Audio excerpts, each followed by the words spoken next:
So Desolate Specter was a song I actually didn't write for Termina. I wrote it for a deathcore band, which you probably know their name. I'll tell you off. I don't want to just say their name out of respect for them.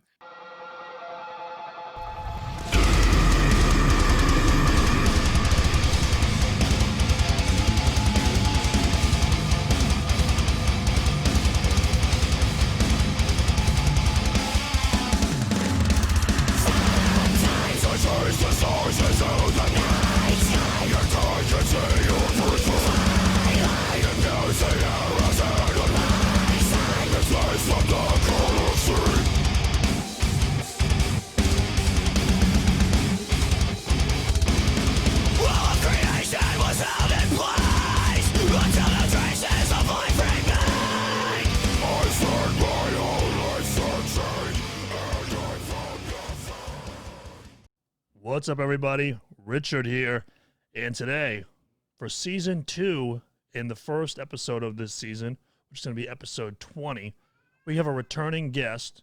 Yes, Kitty Cat, we do. We have a returning guest, Mr. Nik Nocturnal, who, at the time of this recording, he has announced that he has formally joined I the Breather, so that's very exciting. In this episode, we talk about everything, man. I mean, we just kind of, on these return episodes, we just kind of, my plan is just to kind of just shoot the breeze with the guest, So we did talk about Termina, but we also talked about World of Warcraft a little bit. We just talked about a bunch of different stuff, man. It was a really fun time. Nick's a super cool dude, and I'm stoked for him to check out our new track, which when you're hearing this, you will know the name of it, so I'll just say it, Mirage. Very excited about that.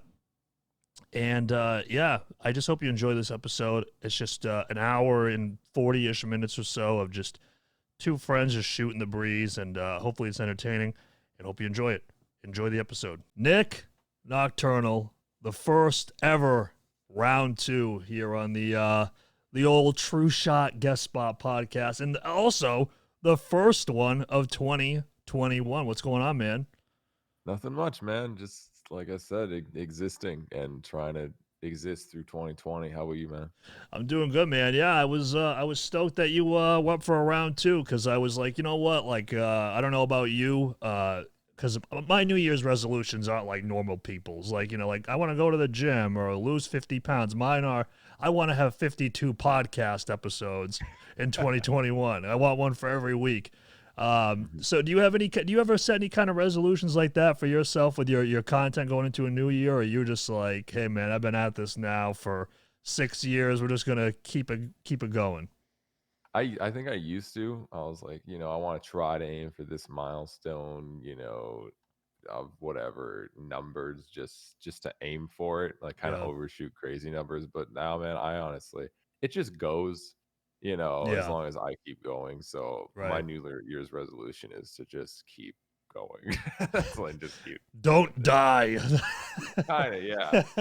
Just exist and keep doing this weird thing that's apparently my career. Yeah, because I was looking at your YouTube, and I wanted to ask you, because obviously with people being home and stuff like that, I know that you're at like around 370K. I think you're at 370K and some change.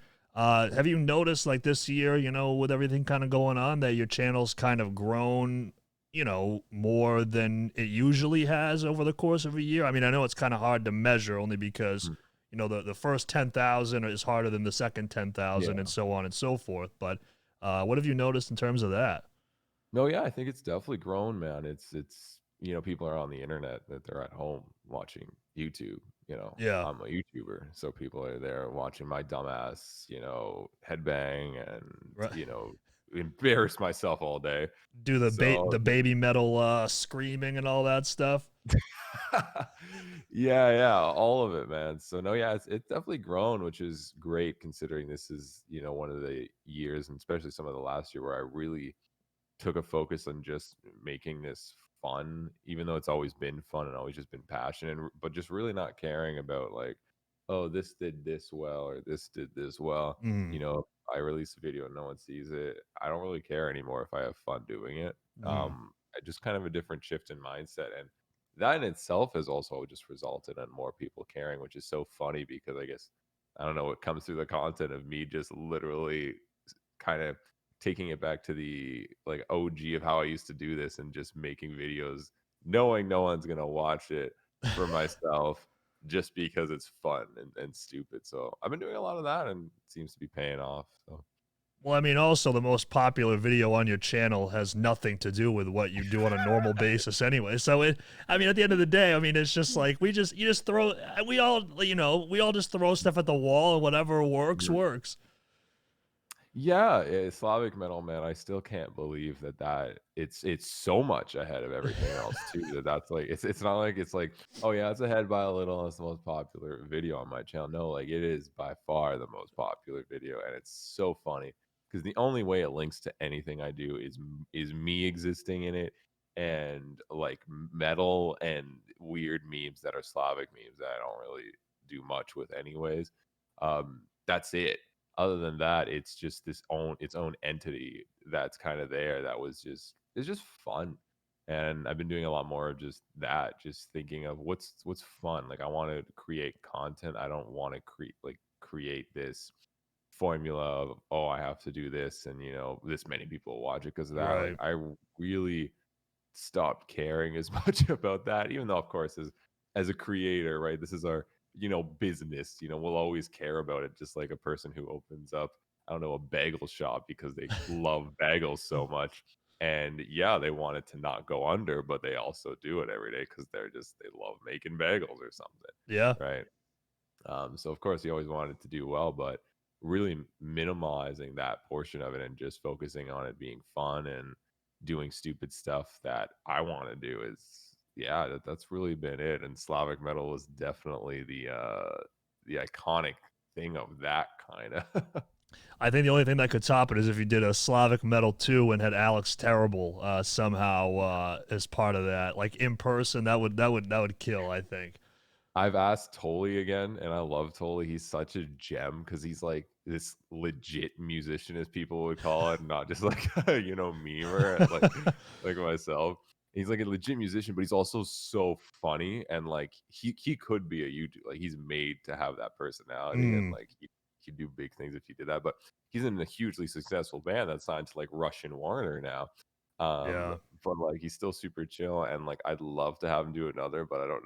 He just hasn't been as much. He's been busy with other stuff, and like also kind of wants to be known for his serious band, not this stupid meme project that he did with Yeah. you know, Yeah. That's kind of funny because like I remember I saw on one, I can't remember if it was Reddit or it was somewhere, but somebody shared one of our songs and they called us, the reaction band. And at first I was kind of like, oh man, I really don't want to be known as that. But then I was just like, you know what, who cares? Like as yeah. long as people know who I am. But Mm, speaking of fun, you've been on Twitch a lot lately. yeah. And believe me, I know better than anybody that you've been on Twitch because you raid the stream like at least I don't know how many times at this point now. Mm. So talk about how it's been on Twitch, man. I know that you've been pretty goddamn successful over there. So yeah, just touch on that.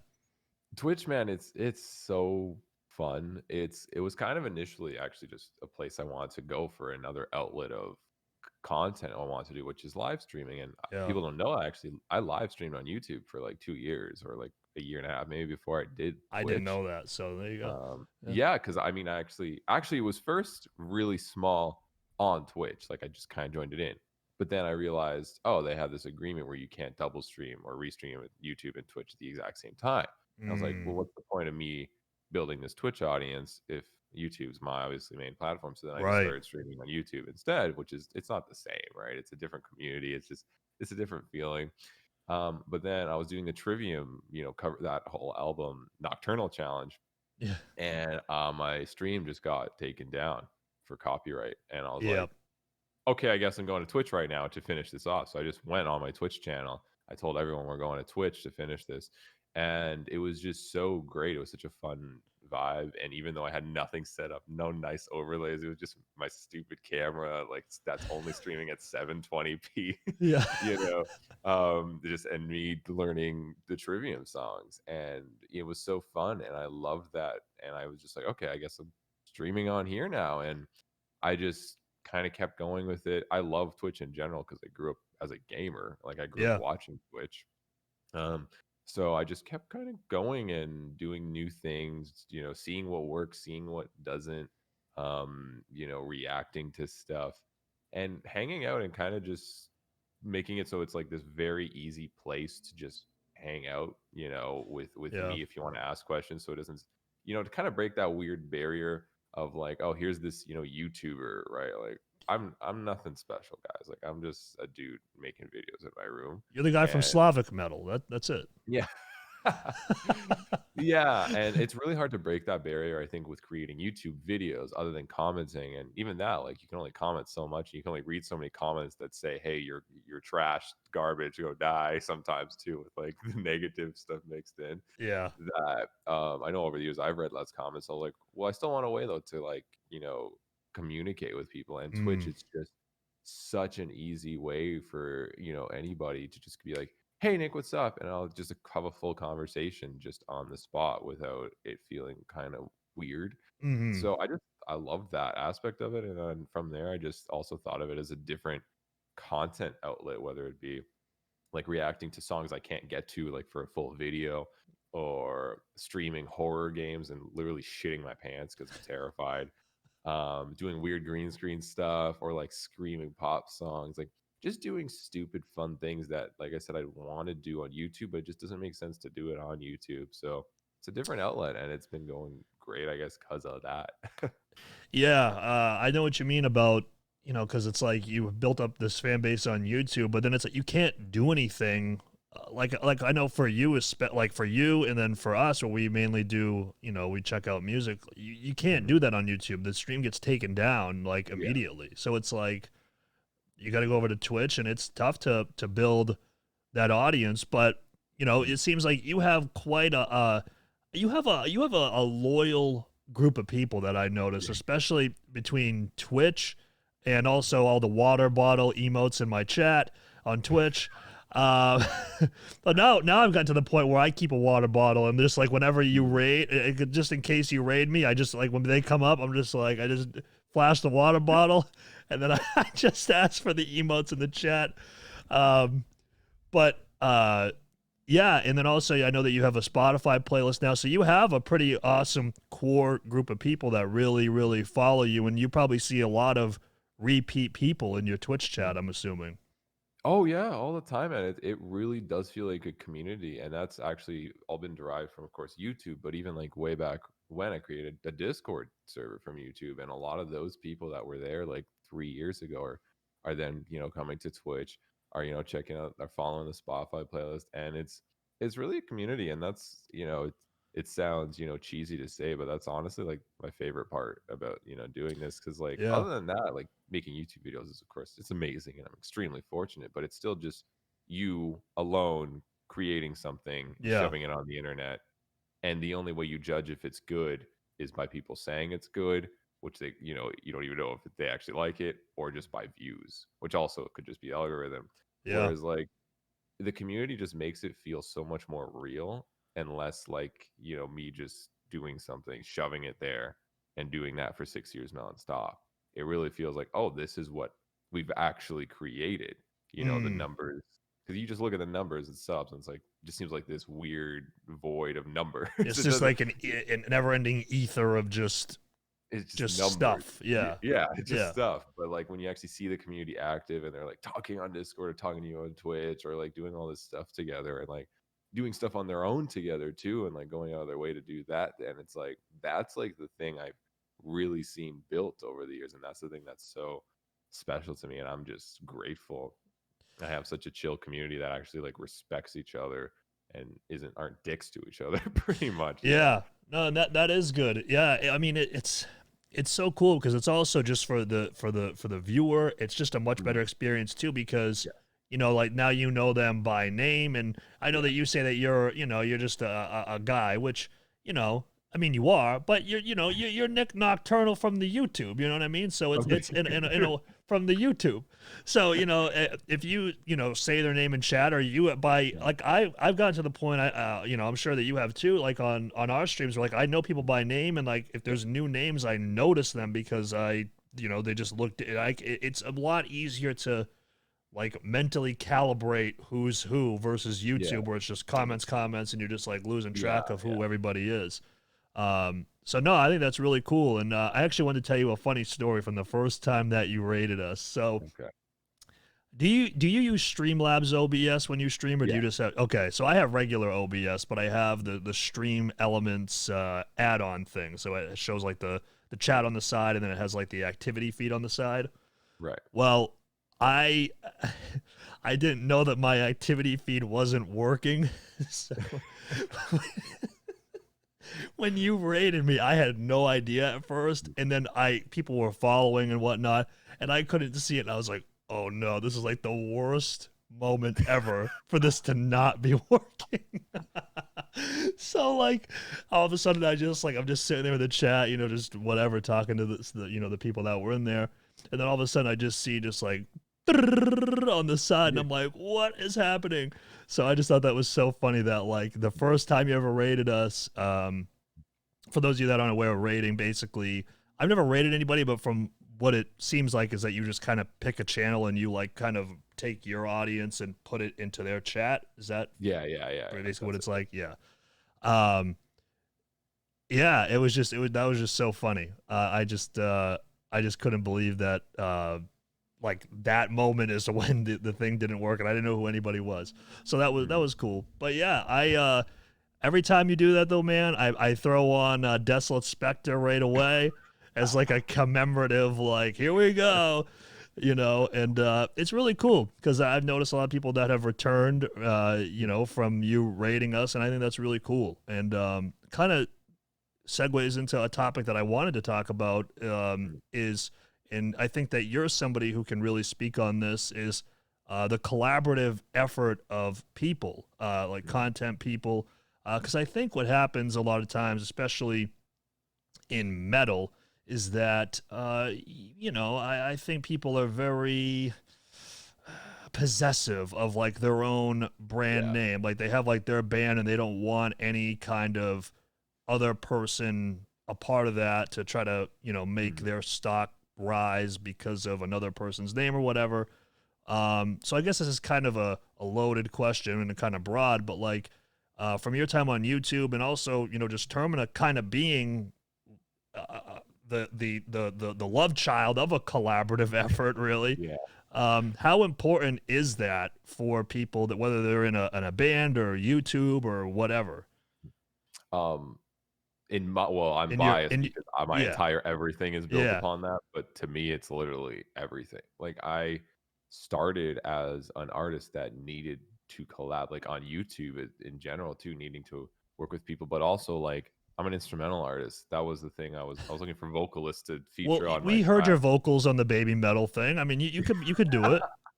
Couldn't do those 8 years ago though, and they're still not even good enough for those 8 years ago tracks that were really bad. um, but even like 8 years ago, starting before YouTube, I that was something I was doing on SoundCloud, actually making tracks and trying to find instrumental, screamers or vocalists to scream on those tracks. And it's like I started doing that like when I was a kid, pretty much still. Yeah. So the need for that in my life was so important. I think way early on than more earlier on than for a lot of people. So I saw the importance of that right away, and I continued and made it bleed into my YouTube content, wanting to collaborate with people, as well as of course my solo music on all my albums. I have like 3 or 4 guest features, vocalists, even though the rest of the songs are instrumentals too. And people are always like, "Why are these vocalists?" I'm like, I don't know, because I wanted to have vocalists on the album because I thought it'd be cool to write with vocalists in a mix, add some variety, and Yeah. that's it, right? So I've always known it's so important with all the aspects that I deal with, but man, especially when it comes to nowadays and Twitch. Twitch is much more, I think, community and collaborative Mm. based. That you gotta know how to work with people and not be a dick. it's kind of Yeah. it's really what it comes down to. You just gotta like really respect people and appreciate what they do and not care about, I think, a lot of these other details sometimes, and just be like, this person's cool. I want to do something cool with them. Mhm. And that's really it, and if you find another person that has that mindset, which is more common than I think people think, You just have to kind of know where to look and which job, like, I don't know where to get the people. Whereas if you're both in that mindset, you'll just make weird, fun stuff. Like for me and Toli, we made Slavic metal. That was the same mindset. I want to do something fun. I hit up Toli, and he had the same mindset. Me and the new one, me and Dickie Allen, same thing. Yeah. We've talked because through Twitch we know each other because I rated him. He's like, "Oh, you're that weird dude on the internet." I'm like, "Yeah, that's me, dude." um, and that's how I have connected with so many musicians now, is through literally Twitch. And they're Yeah. like, "Oh, you're that dude who reacts to our stuff and and whatever, and makes weird faces." I'm like, "Yeah." And sometimes they actually know I can play guitar, and they're like, "Oh, sick, we should do something." I'm like, "Yeah." And the Dickie Allen one was just straight up us wanting to do something, and then him being like, "Hey, dude, I know Christmas is like literally in 3 days. Do you want to do like a deathcore cover of I want of something?" I was like, "Yeah, obviously." And I had no time to do it, but I just said yes anyways, and just did it. And that was another case of just like, I want to do something cool. Do you want to do something cool? Okay. And we didn't really, I don't think either of us really cared what song or what we did in that case. We just wanted to do something fun. And because Christmas was coming up, something Christmassy. And that was it. And it's so fun having that dynamic. And I personally love it. And I know with some musicians, it's a little harder for them to kind of get through that dynamic because they need either more structure or they just are kind of lost. Um, Mm-hmm. and I've had my fair share of working with some more musicians that I'd call like that are like really just like, I'm a musician, Yeah. I'm in a band. It's very hardcore. Like I am the vocalist and I do vocals extremely well, but that's it. Like I don't know necessarily how to film myself or like Yeah. do all this other extra stuff or like produce my own vocals necessarily. I just am an awesome vocalist and I write my vocals. And then I've worked with some like musicians that do it, like do everything, which I think is kind of more of a standard nowadays, where it's like, yeah, Mm-hmm. they got to know how to record themselves. They got to know how to even kind of mix themselves. They got to know how to film something. If they got to have a camera lying around. Hey, even a green screen if they got. And it's kind of like I said, just kind of this standard that I know all musicians don't have, but when a musician does and they're super chill and I want to work with them, it's so easy, it's so flawless, and I just love that relationship. And Dickie Allen he had all those things. He's like, "Yeah, dude, I already do all this stuff." I'm like, "Yeah, this is so easy. Like we just go Boom. go go, and we did that in one day because of it, and it was such a fun little project that neither of us really cared how well it did. It was just fun." And didn't you do that on Twitch or a portion of it, Yeah. or you did you do Wow. the full thing on Twitch? The instrumental portion, while like I wrote the Okay. instrumental a while on Twitch, and he wrote the vocals while he was streaming on Twitch too, and it was so cool See, that just to. right there is sick too, because people get like the not only the finished product at the end, but they get the Mhm, content of it coming to life, and it's just like a behind the scenes kind of thing, and mhm, yeah, I think Twitch is just it's super cool for that, and like like with this podcast, like I really wanted to start it because I really wanted to I mean, let's face it, we're all trying to network and meet new people, mhm. and I've met you, and I don't want to brag, but we're BattleNet friends. You know what I mean? So for for those of you that aren't aware of what that is, Nick and I both play I World of love that. Warcraft. We have yet to do anything we have yet to collab in Shadowlands, but we Mhm. will at some point, I'm Yeah, sure. Which, by we the got way, each other. what's your item level these days in Shadowlands? I think I'm 202 now, man. I've played too 202. Oh my god. much. I'm behind. I'm behind. I've played too much, man. I've really taken advantage of playing now that like I've been taking a little bit of a breather because holiday season, and not like that I'm the type of person that's like, oh, 2021 is coming, the world is gonna be magical, Yeah, roses and January everything 1st, dude. Everything's that's it. magically better, That's it. like I don't think that at all, but I also know that everyone like a lot of other people do think that, so they're really just, it's holidays for them right now too, Yeah. so they don't really care. Like anything that comes out right now, like it's not going to stick as much, so like I'm just doing very sparse content just for now because there's not really a point. I'm saving everything else just for the fun of January when everyone else is hyped up too. Yeah. um but yeah, like I've been playing WoW because of it, and just like being a fun, and then just being stupid and chilling. And I've played too much, man. I've played way too much. Yeah, I think I'm only at like 185 at this point. I was at like it was before the Mythic Pluses came out. Yeah. I was like max that you could be. I was like 180 whatever. You Hmm. know, for like Mythic Zero, and then Mythic Pluses came out, and everybody was just like, "Boom!" Because I got my brother the game for like an early Christmas present, Hmm. and he's like 200 at this point. And I'm like, I made you. How can you be? How can you be ahead of me? I allowed for you to even do this. How can you be ahead of me? And you're a Dude, hunter. the Mythic Plus, I hate Mythic Pluses because it's just so much RNG and it's so much time. So I've pretty much only gone my gear through arena and just grinding, Yeah, raiding. you're a bigger, and you're a warrior too. So I'm just saying, Yes, man, Mac. warrior prop, dude. I don't die in arenas. Like Dude, I got 21 with my bro doing warrior prop pally. Well, prop pallies are busted. yeah, I don't die. Like I can't. Like I die only because when I do them with my brother, he's a pathetic hunter, and you know they can't do anything. So he dies in like 2 seconds. You know, Yeah. and but yeah, they just don't die. But also, because listen, we already did the first podcast. It was very formal. You know, but Mhm. now we know each other a little bit more. So Yeah. we'll just shoot the breeze here. Did you hear about the potential classic TBC leak? I thought TBC is gonna come since Classic came, to be No, honest, because there's a leak now that you know. Stay Safe put out a he just put out a video like an oh hour really? ago. Yeah, so it says right here TBC beta mid February, TBC 2.0 patch earmarked for April 13th 14th, TBC release earmarked for May 4th a global release. Dude, Dude, thank you. Yes. I was so sad with like I had fun with Classic. I got through Black Wing Layer and then I just couldn't anymore. dude, And yeah, then AQ came out. I didn't play AQ. And I wanted to play Nax, but they threw Nax with the Shadowlands release. And I'm like, yeah, what? Why? I'm not like everyone's playing Shadowlands, dude. Like so like Classic is done for me, unfortunately. I didn't even get to do that stuff. But yeah, I was like, whatever. I know TBC is gonna come and TBC has arena.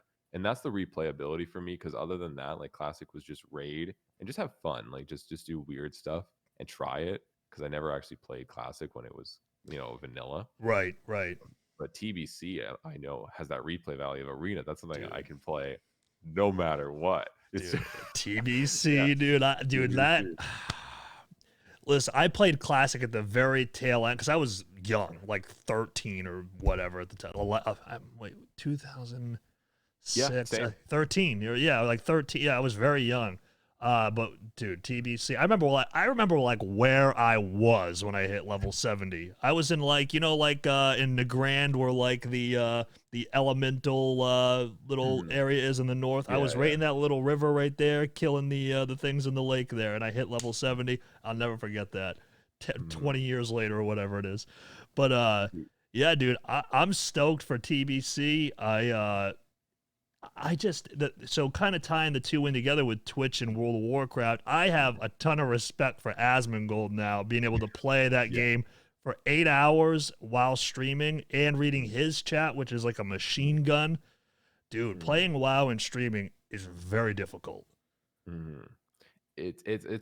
I tried it a little bit because I mean I play WoW in general, and it's like yeah, I can't focus enough on chat, and that's as soon as I know like the funnest part about streaming for me is the community and hanging out and chatting with them. But I'm so focused when I'm playing WoW that like I can't, and I'm like, oh wow, this is a bad fit for me. I can't do this, and I found that out really quickly, luckily, because I feel like if I just kept doing that, at least with the audience I've built for myself and what we normally do, it just wouldn't have done well because people are going to be there just watching me play something that I'm not like super pro at anyways, Right. and going to be like okay, like I came here to hang out and like this is just like now I'm just watching somebody do something that again they're not really that great at. So it's just a different dynamic and I instantly hated that dynamic because I took too much focus. But yeah, dude, the WoW streamers that do that, like Asmongold.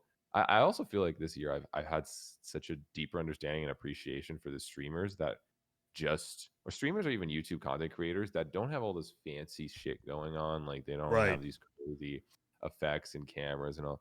They just sit there and they do what they're good at and have fun and communicate. And I Yeah. love that dynamic. And I think it stems even like when I was a kid, because that's what I would watch originally on YouTube. That is that dynamic. It was Yeah. just no one knew what they were doing, right? No. There was no set way of doing things and making everything all fancy and all crazy. It's just a dude in his room. And I know I connected with that a lot with my content because I'm still just a dude in my room with really shitty quality like stuff, and everything's like the content, right? It's just like what I'm actually doing. Yeah. And seeing a lot of those streamers, kill it nowadays. It's like I love watching them, and it amazes me just seeing them just dominate these other people that are putting so much, you could say, more work into like their quality of stuff, but then when it comes to the content itself, they're not doing as much. And it just goes to show, man, like, yeah, Yeah. it's you can have just a camera in your room, as long as as long as you're entertaining or do something different and fun, like it's really it. And grinding then for 7 years to make it work. But you know Yeah, it really is so cool because, like, there's a lot of people, they're just like, oh, if I just get this piece of gear, yeah, then I'll do it. But then, like, you look at Asmongold, he's literally just his camera in the lower left-hand corner, and then, wow, that's it. yeah.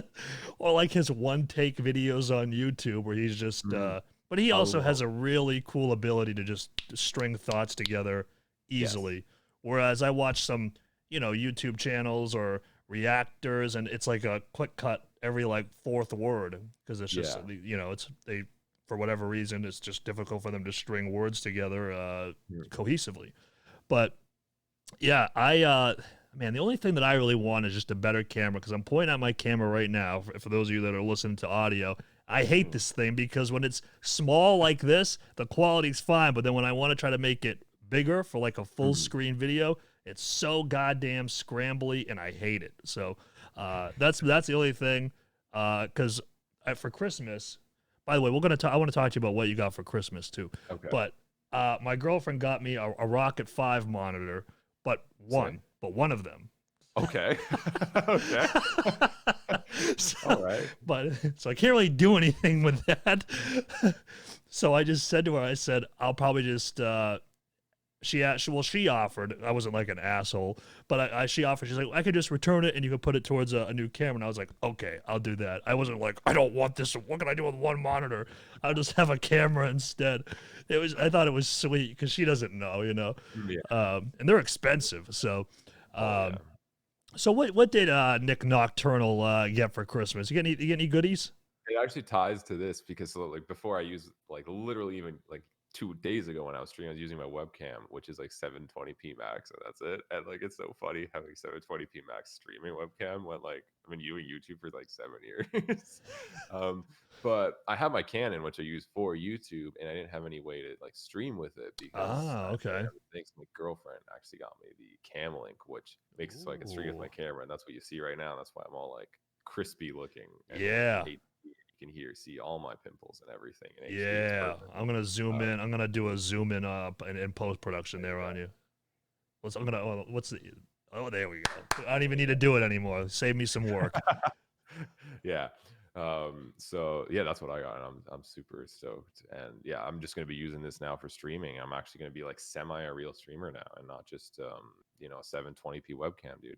Yeah, no, that's great. Yeah, exactly. Because mine's 1080p, so I had you beat there for a little while. Yeah. But like I said, as soon as you try to make it like a full screen with the webcam, Mhm. like on OBS, it's like oh, it looks like 420 because it looks like 420 or whatever it is. Like it looks terrible. But so listen, man, I want to talk to you about Termina now. Okay. Listen. There's no format here. I don't have any questions. I don't have Dude, we're this hanging big out. light. We're We're just chatting. hanging. I'm good. This is just two buddies chatting with the record button going. That's just Yeah. all this is. Listen, man, I got to be honest with you, and I'm not. I'm Mhm. not. I try. We've talked. A few times in the past. I try not to BS. I try to be straight up. I try to be Mhm. honest, and I think that you respect that. So I I wanted. yeah. Yeah. So I always want to tell you right now, Desolate Specter, easily my favorite Termina song. Uh, Oh I, shit. I love that deathcore feel, but also like the chorus, Hmm. even though it's not like a traditional Andy Cizek angelic singing one. It's still so catchy.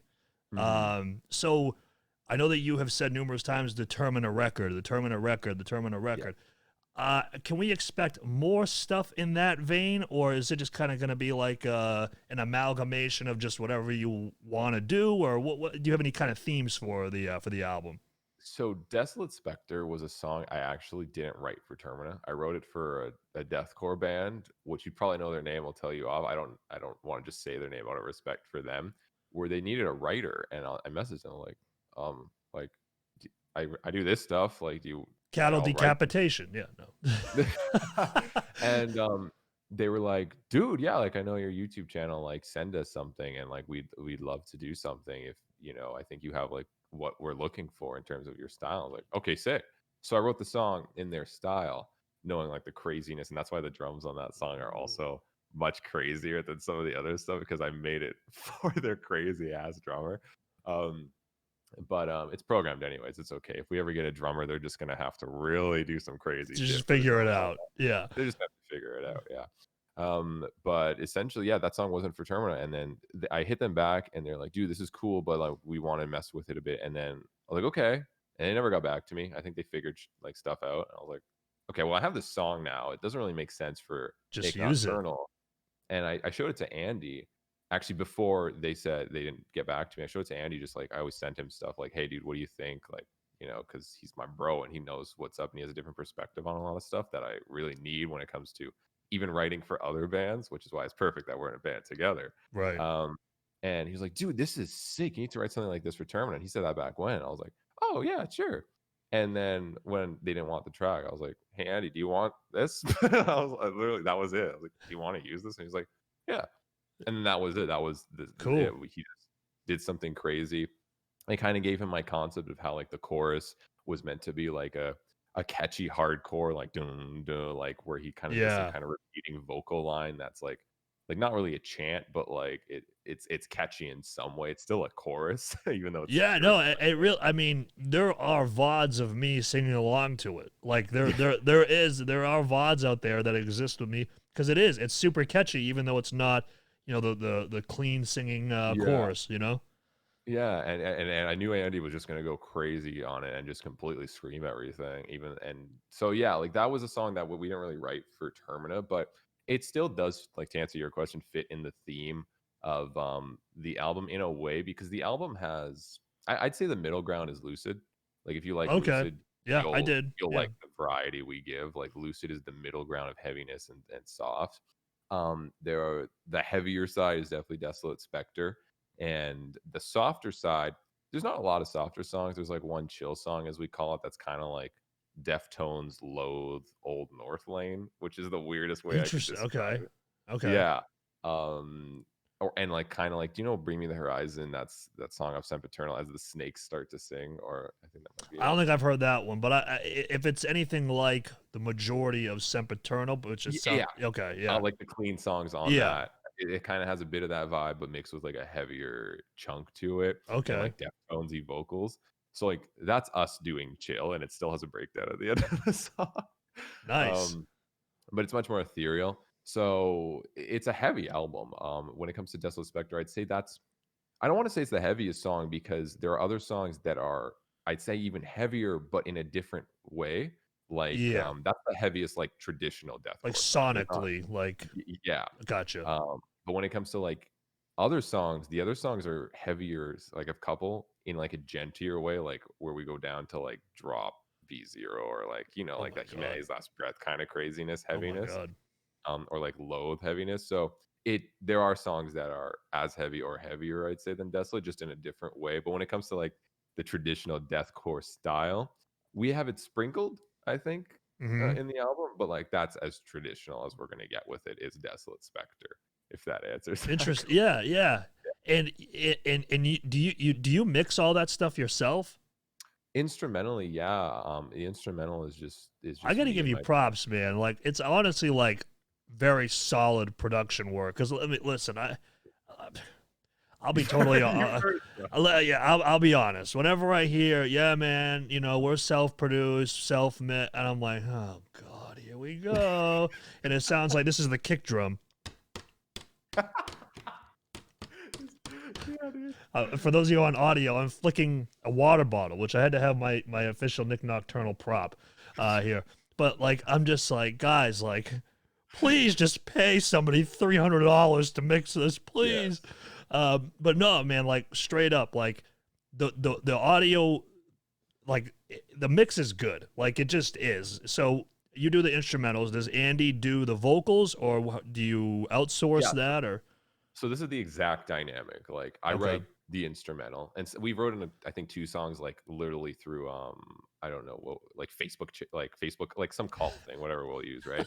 We wrote two songs like together out of the album, like in terms of like he's there writing the instrumental kind on of with me. Ventrilo, yeah, Yeah, where I'm like where I'm kind of just like you could say like it's a weird wording, but like kind of a puppet. And I'm like, Andy, I can literally do whatever the fuck you want. Just like give me some kind of vibe. And yeah, like I kind of take his words and transform it into like a riff, if that gotcha. makes So um not necessarily like a mouth riff, but like an idea. yeah, where he's like, give me something in the vein of like this, and then I'll jam out in that kind of style and then Interesting. riff around and he'll be like, oh yeah, I like that one. And then we'll be like, all right, like I guess we're using that as like the base of what we're going with. And then we kind of build upon it and just kind of make it to tell the story. So we've done two songs where we've written fully together like that, where instrumentally we're both kind of writing even though of course he's not there playing the guitar or the drums or anything. Like I'm still doing that, but he's like helping me direct it and organize it. And then the other songs, it's more so like I write the instrumental and then I send it to him and he writes the vocals. And I might have some input of like, hey, dude, like I was thinking of this kind of vocal just like during this point because I thought like that's what I made the instrumental tend towards in that moment. Like, for example, one of the songs we have a break, which it looks like the song's about to end. And I told him right here, I made this break for you to do the most demonic, crazy motherfucking noise I could ever hear from your body in this little split silence second. So then when it hits the breakdown right after, it's this huge explosion. So like there's little things like that where I'll tell him I set him up for to see if it fits. And then when he's done that, he'll be like, okay, Nick, here's my vocals. Can you try to change this structurally and see? Because I'm thinking this vocally to make this work. So that's how we kind of do the collaborative. So even though I'm writing the instrumental fully and he's doing the vocals fully, it's still kind of like that back and forth of like, try to change this. Like, you know, maybe like cut out this part. We don't really need it. Like, it doesn't make sense vocally, and vice versa. Like, I'll say that, like, cut out this part. It doesn't make sense instrumentally. Right. Yeah, yeah. And then mixing, and once we've done all that, it's essentially I have my instrumental mix, and then he does the vocal mix, and then same thing. Then we go back and forth of like he's like because he does the master, so he'll shove it in the master after and be like, okay, Nick, you need to change. You need to like cut something on the kick, like a little bit, like in terms of frequency wise, and like EQ this a bit so that it works in the master. So Mm. it's ridiculously collaborative, even though it's we're still kind of doing our own things, if that makes sense. Yeah, that's pretty in depth.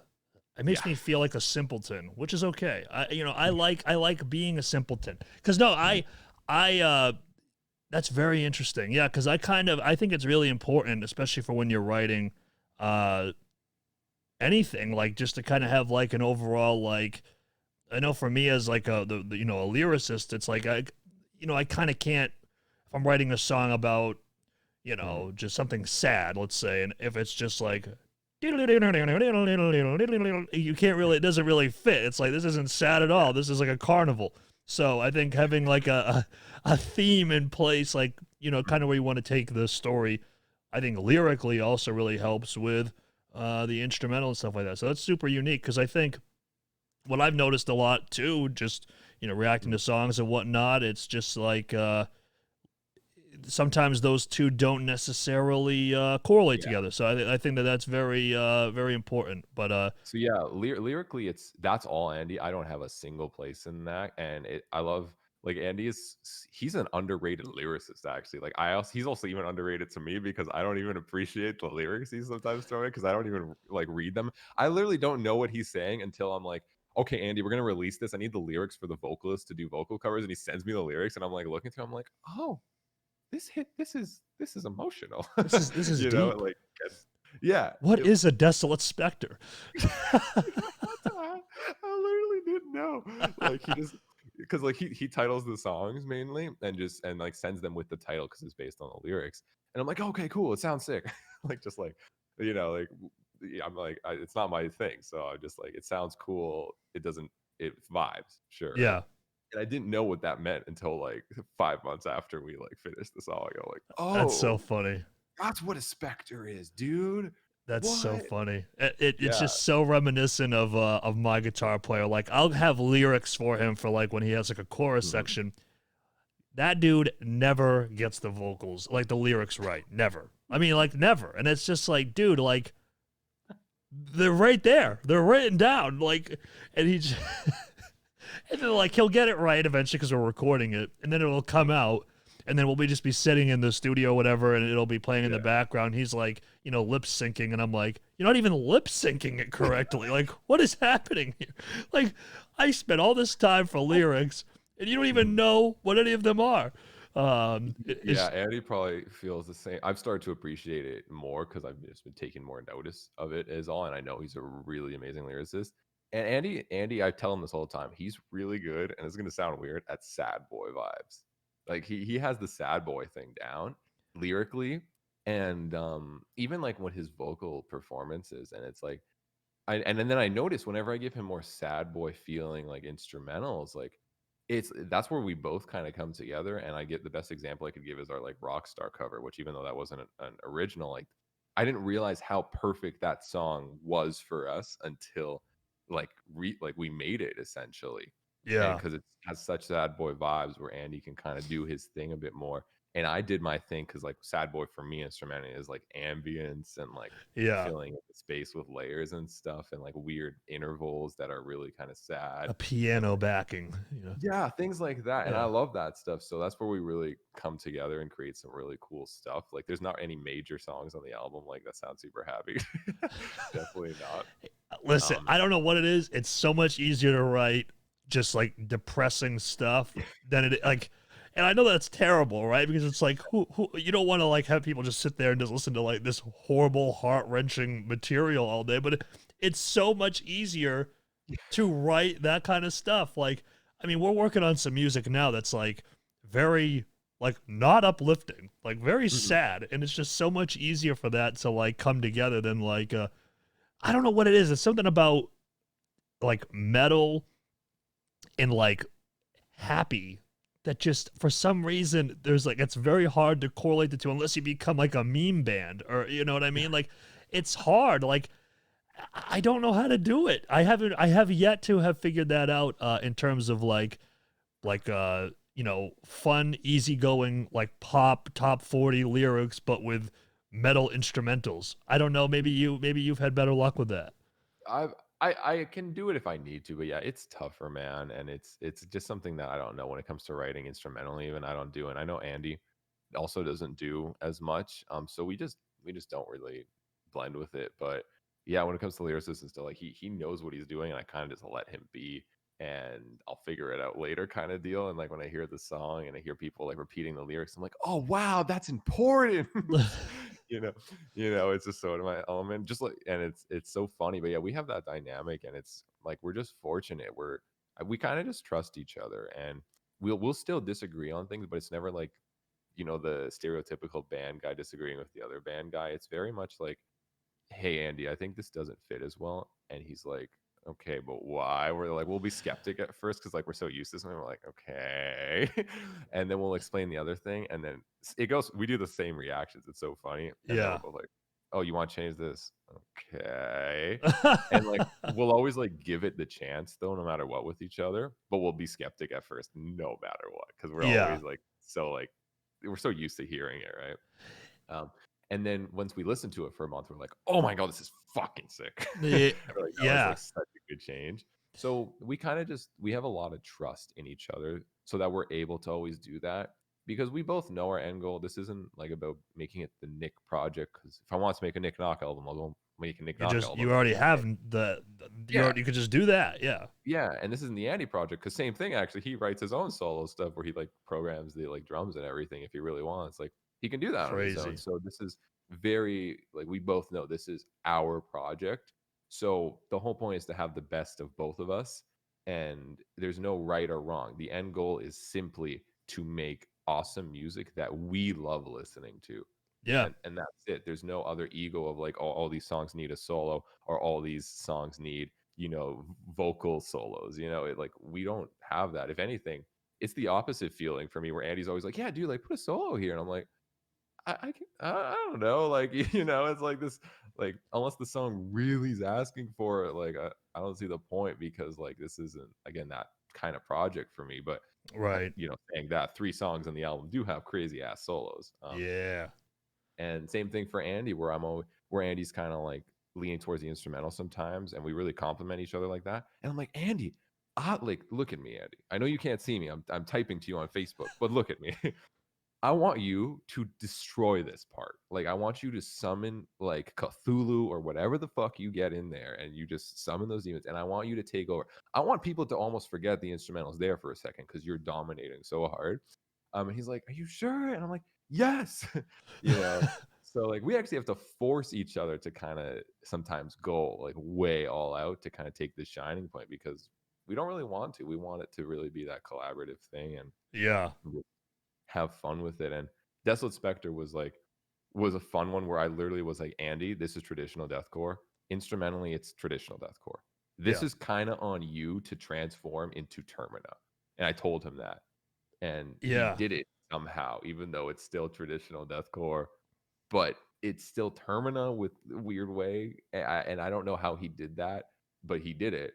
And that was a song that honestly it was risky releasing that. And we both knew that because it Really? wasn't. You thought that? I thought it was risky for some reasons and could pay off in others. Okay. I think it had higher risk than the other options we had because a good chunk of the album, and this again refers to that other question I know you had, was like, how was the album as a whole? Like, a good chunk of the album is kind of the middle ground. Like, if you like Lucid, you will like a good chunk of the album.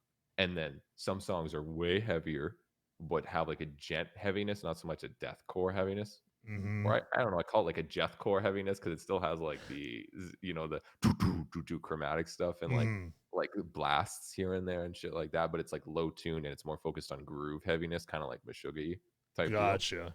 Um, but yeah, Desolate Specter was the one like pure deathcore song, and there was so many safer songs, but we were kind of like we. It's not very often that bands start with the singles that are are heavy, or so that start with the singles that are less heavy, and then the third one's way heavier.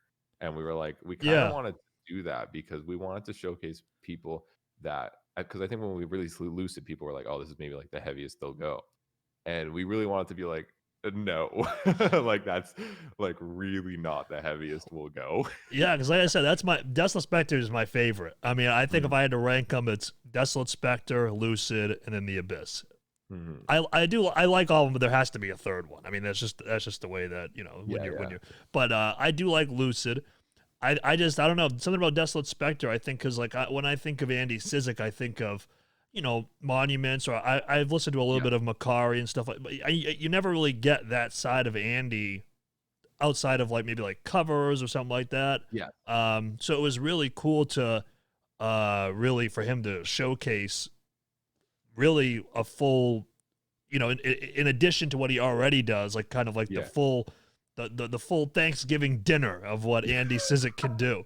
Because I think yeah. it's yeah. Go ahead. Yeah, no, he went all out on that, and that's also why we were like, this is like, it was different, and that's why I was like, I was very confident in it, but I was also like, okay, this is a risk one. But the thing is, I was confident in taking the risk, so I didn't. It wasn't like a second guess every time. It was like, okay, I'm very aware. Well, this is like aware that this is a risk because it's way heavier than the other ones. It doesn't like it has a catchy chorus, but doesn't have it has zero cleans, which Yeah.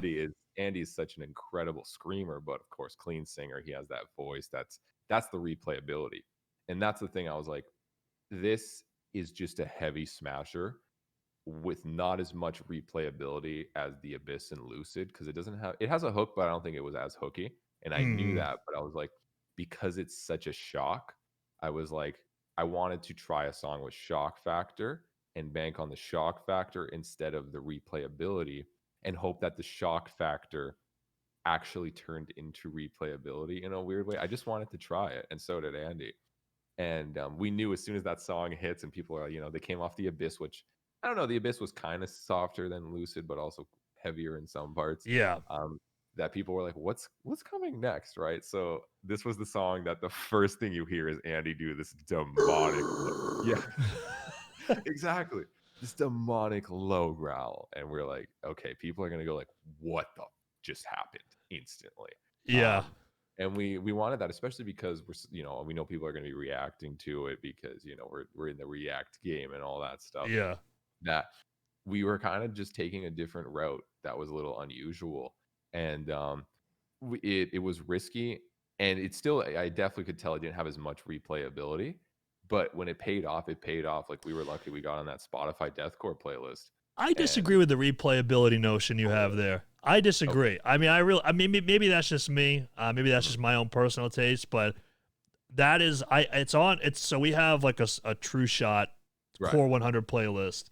And I think you guys are, I think, in the top 10. And like, so like, and I just have it on shuffle. So I Okay. just, and whenever it comes on, I don't skip it. Like, Okay. like genuinely do not. I enjoy it. It's turned into one of my, I call it the drive by normal people in the town and see their reaction songs. You know what I mean? So I have like those songs that like I'm just like driving along. And, by the way, everybody, don't text and drive, don't operate a phone and drive unless you're me. But I'm just driving and I'm just like, okay, there's a group of people over there. Okay, boom, okay, and then I just wait to see if anybody turns their head. So that Mm. song has turned into that one of those songs for me.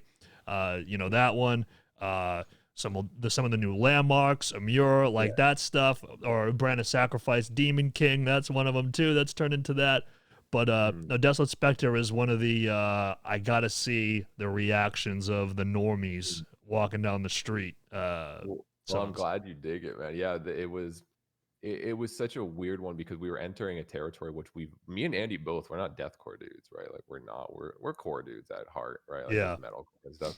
So we were going to a territory that, first of all, we knew we couldn't have the best deathcore song because we're not a deathcore band, right? Like, we're kind of fighting into a genre where we have to stand out among other bands Hmm. in a genre which we literally have never made a song in. Like, I have kind of dabbled in with other songs here and there, but I don't think Andy's ever literally wrote a deathcore song vocally either. Yeah. So we were kind of going in unknown territory with that, but still trying to make it unique and stand out. And also because we knew that, like, obviously the metalcore, in a sense, it's so much more flooded with stuff that it can kind of, it's all the same, but also a lot more stuff that is unique. Whereas I think deathcore, they always innovate, but it's still like, it's a little bit more like deathcore is deathcore kind of thing, and people just want deathcore.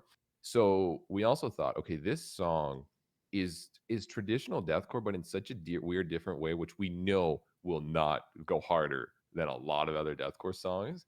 But we also knew that we didn't need it to for it to stand out, because it kind of stood out in a weird way.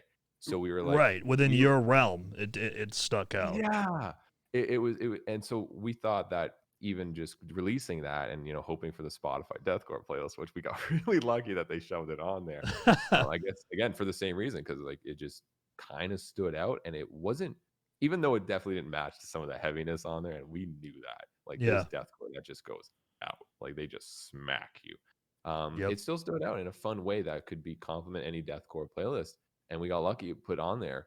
And because of that, and plus me doing the Spotify Nik Nocturnal modern metal playlist and shoving it on there at number 2 forever, not biased at all. And Listen, you're more modest than me. I put ours at number one. So, there you go. and yeah, that song, because of Spotify marketing, actually is one of our most successful streamed songs. Not Yeah. YouTube songs, which I knew, because YouTube would tended towards more of the other songs, and I knew they would. But this one was our most successful Spotify song when it comes to the time length it's been out. Mm. And I was just, the risk paid off, and we were so lucky for that. But yeah, it was just so weird just going in uncharted deathcore territory and just being like, hey guys, we're here. And the shock factor just paid off. That's kind of it. We got pretty lucky with that one. Yeah. And I remember when you sent it over and you said this is a chill pop song. I was like, okay, okay. Okay.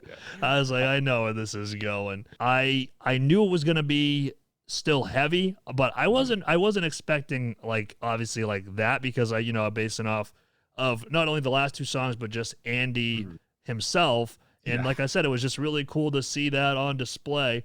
Um, but man, I gotta say, I wish you didn't tell me that it was a chill pop song, just because I would have been even more surprised. Because Probably. I was debating. I said that to a couple people just for like the fuck of it, like just for the yeah, fun. just whatever, Like, yeah. But no, yeah. I was stoked for that kind of track because again, for me, I would say that the replayability is in the same order as how I ranked them. Obviously, is I like I said, Desolate Specter is the track because what I do on the playlist is I have like one track from each Yeah. band, and so Desolate Specter has been there ever since it came out, and I don't know, man. There's just something about it. It's still deathcore. Because I'm not like you said, I'm a core kid, but like Yeah. deathcore is kind of like so for me because a lot of times it's just dun dun dun dun dun. Mm. In which, by the way, I hear that all the time off Slam Worldwide. And I've said that in all of our reaction videos. I'm like, man, if the guy from Slam Worldwide watches, he probably freaking hates me. But it was just cool because, like, I mean, not only you guys over there in Canada, but like Carcosa as well. Mm. Like it's just you guys are just doing something cool, and I don't know, man. I was pleasantly surprised to get that kind of track, and I am looking forward to what else you guys have to do. And I'll be doing a full album reaction to that Oh, damn. as my cat is going crazy here in the background. Dude, this cat is the loudest freaking animal there is. I don't know what it is, but I don't know. Do you have any animals, any pets? No, dude, I've always wanted a dog, but I have to learn how to take care of myself first, I think. Okay, yeah, I have to learn how that to adult first before I take care of some other human or dogs need not to be human. walked, and I don't walk myself, so it's you There gotta you go. once There I you go. start jogging, then I'll get a dog. Dude, yeah, the album will have essentially the point of the album was me and Andy want to make cool stuff that's heavy, Yeah, but also that showcases just what we can do. Because a lot of people do not really know what Andy can do. Even if you've listened to Monuments, Makari, he's and very talented. he can do some of the craziest shit and craziest noises that Yeah, he doesn't showcase, but I know he can do it. And I'm always like, Andy, let's like, do it. get weird. That's what I tell him. I say, go out and just get weird. You don't need to do this for this song. I don't care. I want you to get weird because that's cool. It's Yeah, different. Like I want it to be weird. And he has like some talking and mirror type stuff, which I'm like, yeah. what the fuck? And I'm like, he also has so for that Deftonesy song, he sounds like Chino. Really? Oh, okay. So He can do that. It's like that's stuff like cool. that where you're just like, what? Like I don't even know some of the stuff he does, but I also know a lot more than other people that he can do. And I'm always like, Andy, just Just have do fun it. because I don't think his other projects are dope, but like They Monuments have is their Monument. sound. Yeah. Yeah, you're gonna have to have that You Monument can't be sound, doing and a he does. mirror and monuments. It just will never happen. Yeah, Makari, he has that sound there. And I'm like, Andy, this is the one project where I'm literally like, just can do whatever you want. Yeah. Like, showcase it all. And I'm Yeah. going to do the same best I can instrumentally and get weird with you. But the whole point is no matter what, at the end, it has to be a cohesive song that Right. sounds cool, Yeah. that there's no jaggedness and it tells a story. And it doesn't have to be cookie cutter, verse, chorus, or whatnot. Right. It sometimes doesn't even have to have maybe a chorus, but it has to tell that story from start to finish. And that is our only goal with the songs. And it's heavy too, because we just like heavy and that's it. Yeah. No, And emotional. exactly. And because it's funny, like it kind of goes back to a point that you alluded to earlier about like, yeah, I'm kind of feeling like this section here for like vocally or Yes. whatever. And obviously Andy's very talented. Me, on the other hand, I'm not that talented. So what happens is we're in the studio and Adam, my guitar player, he'll have a part and he's just like, yeah, man, I don't know. Like, dude, when I hear this part, man, I just feel you just going like, yeah, yeah. And I'm like, who am I? Like, who do you think I am? Like, and I use Andy sometimes as an example. Like, I'm no Andy Sizik. I have my lane. I stay in my Yeah. lane. I can't be like this. Like, I'm like, dude, I think you want me to be like on the top of a mountain, just like, and I'm like, I Mhm. can't do that. So I just think that's funny, because you have like a vision in your head of what you want the vocal to sound like, Mhm. and you have you have Andy who can do that. So I think that's awesome that you have all like these different ideas, and and he can most of the time sounds like he can nail it. Yes, we're just very lucky because we listen to a lot of stuff, and that's why like I felt cool with throwing, like, not cool, but like fine with throwing the deathcore track because it's just different. And like I don't think people would expect it just to be like, because hey, we do like some deathcore. Hey, we like metalcore. Right. Hey, we like more chill stuff too. Like we like a lot of stuff. And even though it's not like, oh, we're gonna be a pop punk band now, like it's still all gonna be in the realm of metal. But nowadays, like metal is so diverse, and a band that I really like to kind of take an example for like that kind of vibe is Spirit Box, where they ace the Holy Roller, one of the heaviest Yes. songs of the Yeah. year, and then they also have the most chill emotional songs. And same thing with Loathe, right? That's like what's also kind of being in nowadays. Even Bring Me does that too, right? Where Right. they on the new EP they have like heavy, heavy and chill, chill. And like I love that. I've always loved that dynamic because I've always loved that type of music, like just the contrast. I listen to different types of music, right? So Right. but I think what a lot of bands, when they try to emulate it, they screw up by. I know, 'cause a good example is like a lot of bands do, like especially during 2017, 2015, where like metal's dead, we're doing pop now, and I'm like, no, you still have. You can do a fine, do the pop song. But you still have to have like the heavy songs on the L. Like, you got to have Right. the mix, right? Yeah. And that mixture, I think, is where so many bands just screw up. Is they Yeah. feel like, okay, I want to open my horizons, because they a lot of people listen to a lot of different stuff that are musicians, and then they get mad when their audience maybe hates them for doing softer songs. But hey, you don't see anyone hating Spearbox's new song that is literally like a ballad with a breakdown. After you've heard Holy Roller, everyone's Right. going like, yes, I love Bec- this.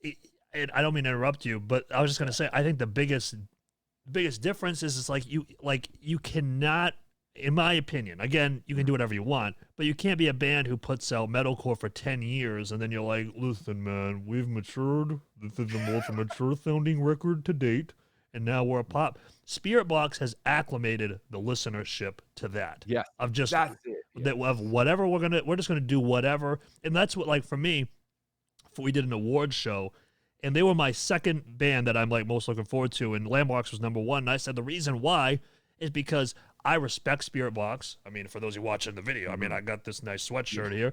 Yeah. But the thing is that I know that there's going to be some tracks that, while I respect it, it's not necessarily the thing that I sonically like to listen to. Because I mean, Mhm. I know, as you can tell, I'm a very chill, relaxed guy. You know, Yeah. I don't get I don't get talk with my hands or anything like that. I'm very Mhm. chill. You know, I'm just like, hey Nick, how's it going? You know, but I like the chill stuff. Mhm. I have trouble listening to because I'm just like ADD. I know that. So there's some Spirit Box stuff that, like, I get it and I'm like, this is cool, but it's just nothing that I listen to. But at the same time, I'm like, listen, they could have four more tracks like Holy Roller. They could have what just Mhm. Holy Roller. I mean, I don't know what to expect, but I'm digging it no matter what, just on a different level, because Yeah. again, they've acclimated the listenership to, we're gonna do a Yeah. Holy Roller, we're gonna do a Constance, we're gonna do a Rule of Nines. It's just like all different kind of stuff, and I think that's what's important. And I think a lot of bands that are trying to break out of 10 years of metalcore, they don't. It doesn't work the same way, unfortunately. I love that word, you acclimate. I think that's it. It's that what Spearbox did, and like Load and a lot of other bands do, is they acclimate their listeners. They do it for them by giving that, by literally storytelling and giving them specific tracks in a specific way Right. where it blends well and it makes sense when you do the really chill and the really heavy. Where I think Right. a lot of other bands that tried to do that, they just expected the audience to acclimate for them, just Right. adapt instead of them giving it to, like, showing them how to do it, and kind Right. of taking them on that journey to acclimate. They were just like, one day, I don't know, terrible example, but like if you're a carnivore one day, and then all like they're just like, nope, you're a herbivore. That's it. They just, no, you can't eat Yeah. anymore.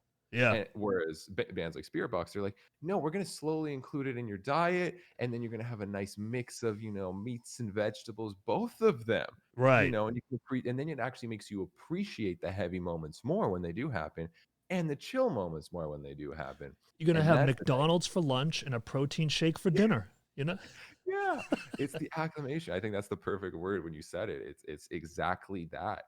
And I love that bands like Spearbox are doing that. And that's something I've always loved to do. I've done that even with my solo EP, my solo music. I've always had like chill more songs and heavy, heavy, heavy songs, because I think that blend and that mix is what makes it metal, and this new version of, I guess, metal that people are adapting to. And I'm so excited for that because it just adds this variety and this level of creativity that I feel like the bands that were just metalcore bands for 10 years were looking for. But instead of doing it the acclamation way, they just did it. Okay, well, we're just doing this complete 360 and you have to accept it. Exactly. Right. Yeah, and I think the other very important component, and I know that you've done this with your 3 songs already, and Spiritbox does this as well, which I think is another thing that a lot of these bands don't keep in mind, the visual component to it. Because Yes. if you have a very compelling visual, like for example, Constance, which by the way, I don't know if you've watched our reaction, I did Yes. cry. I mean, I legitimately did cry, which, Dude, listen, that was man, emotional. yeah, it was very emotional. And again, I connected with the song because of the visual component, but it's like, there's just some bands that I don't want to name them because I don't want to be that mean, but Yeah. there's just some bands that are just like, here's a visualizer of this soft song after we've done metalcore for 10 years. And it's like, there's no Yeah. connection there. It's just like, okay, like, but so by the sounds of it, though, what you're saying is that the first Termina record is the most mature record to date. It's our best record to date. It's our best record I yet. was waiting for that joke Yeah, from the no, beginning. definitely. It has that variety because that's just, it's not like we planned for that. It's just what I like instrumentally, what I write, and then vocally Yeah, what Andy does. Like we just like that variety in general. So that's what the album is. It is on that. I will say it is on the heavier side. right, There is less chill than there is heavy, right. but there's still a balance of some sort. It's just a more extreme balance. Yeah, Where again, like Lucid is the middle ground, I'd say is the best example. But yeah, like that it's so important to have that dynamic of just both, because people forget, I think, music, there's like people always have these guidelines of you have to do this in music or this music. It's all about connecting emotion. That's it. exactly. We listen and we get emotions. And if you attach yourself to that song emotionally in some way, that's the replayability value. And that usually happens in what then people formula, the things people formalize, like, oh, in the chorus, right? And shit like that, instead of just thinking of the whole song as this template of creating this emotional connection with every single part where every piece matters, that you don't really need to have these specific structures, even though the structures can be used to express that emotion in a way that has been proven, let's say. Yes, It doesn't mean you have to do it that way. It's just the safest way to do it. But there are other ways outside of the box where it's, again, all about just telling a story. And this is something, even when I'm teaching my students like music stuff and like how to write, like it's just about telling a story. Like if you watch a movie, right? I parallel songwriting to movie writing a lot. Like if you watch a movie, they introduce the characters at the start. That makes sense, yeah, right? Most of the time, right? And they set everything up. They set a theme, right? If is this a yes, space, right? We doing Star Wars? All right, this is a space theme. Okay, and all of a sudden, we're not going to be talking about, I don't know, underwater aquarium in a documentary halfway through this movie. You know what I mean? Like it just, right. like there's a theme, but people also don't understand that within this theme, they think they're limited automatically. No, the theme is just the basics. You have a theme, like you're in space. You're telling me you can't do a billion different types of stories in space. Right. You know what I mean?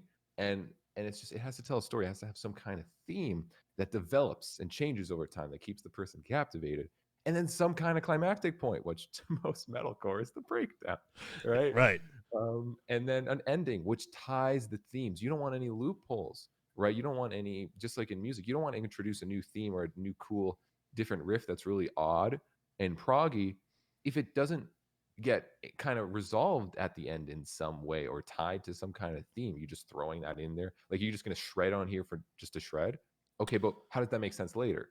You never reintroduced Exactly. it. So what was the point of that?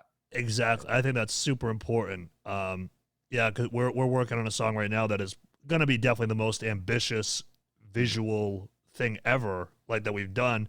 I say that as if we've been around for 14 decades, but we're coming off of. I know that you're gonna be reacting to it, but this video, there's really no there really wasn't much of a visual component to it. We were just kind of just trying to make it as the lights. It was like a light show. So Mm. You know, it's nothing like, whoa, like I'm captivated by the red light and the blue light, you know, but it's you know, but I think it I think when you have like that visual component that's like a very strong backbone to it, it also helps mold the songwriting too, because you want the lyric and the instrumental to match the part Mm. of the visual.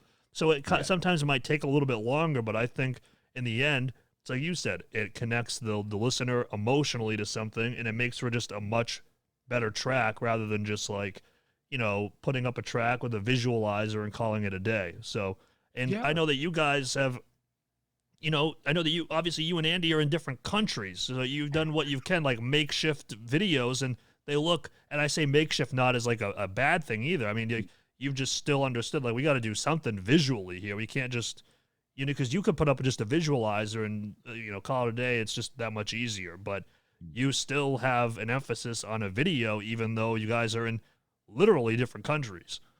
Yeah, it needs to be an experience. And those videos, I have to thank Patrick Lawler, who the videographer, who's way too overqualified. Like way, he's worked with Korn and like Polyphia. Like he's way too overqualified for us, but he's just such a nice dude and really likes the music that he does it anyways. And like we love him. He's the best, but he's way overqualified So for you, us. so he's gonna be like Patrick Lawler. My credits are Corn, Polyphia, and Termina. Yeah, it's just kind of thrown in there. Yeah. And he's such a cool dude. And like this, like the Abyss was me in front of a white wall, and Andy in front of a white wall in our living room. Each in our, he's in Florida, and I'm here And then in Patrick Toronto. kind of edits it. Is it, Everything. Like if dude? I get That's sent you the raw footage, insane. you see me standing in front of a white wall. It's just a camera like this, like just like this. If I stood up right now, went back there where the closet is, and was just jamming, that's how we filmed the Abyss, each. Oh And my it's like, god. yeah. So now And you have to sell that wall on eBay now. The official Abyss wall. I don't think the people who live there now would like that. Uh, You just walk yeah, in. Listen, we use this for a music video. I got to sell this now. Just take the wall down.